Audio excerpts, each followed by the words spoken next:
आणि सरकारचे डोळे उघडणारी एबीपी माझाची आता सुपर एक्सक्लुझिव्ह बातमी पाहूया।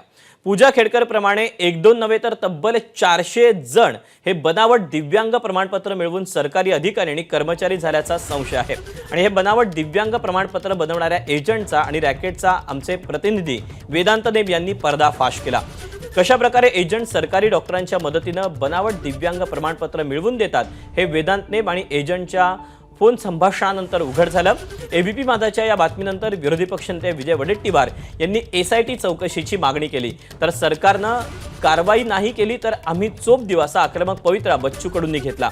आता सरकार यानंतर काय पावलं उचलतं याकडे संपूर्ण महाराष्ट्राचं लक्ष असेल।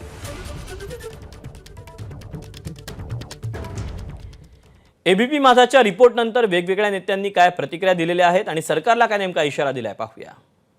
एबीपी माझानं पुढाकार घेतला म्हणून धन्यवाद आणि यांचा आम्ही पर्दाफाश करू। ज्यानं चुकीचे प्रमाणपत्र दिले त्याला अंदर घालवणार, सरकारनं नाही अंदर घातलं तर आम्ही त्याला व्यवस्थित आमच्या पद्धतीनं चोप देणार आहोत। याच्यातून कोणीही सुटणार नाही। हा एक फार मोठा करप्शन आहे, एक फार मोठा स्कॅनल आहे असं मी म्हणतो।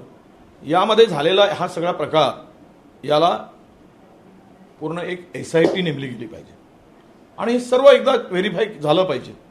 कुणाचाही हक्क कोणीही हुसकावून घेता कामा नये।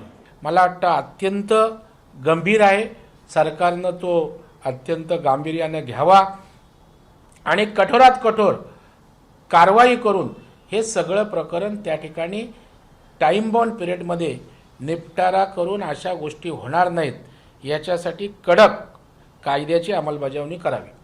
पण आत्ताच एक पूजा खेडकरचं प्रकरण समोर आलेलं आहे, त्याच धर्तीवर सगळे प्रकरण हे बाहेर यावीत।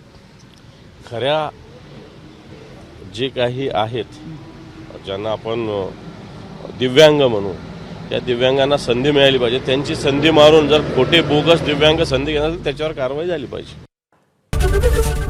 एबीपी माझा, उघडा डोळे बघा नीट।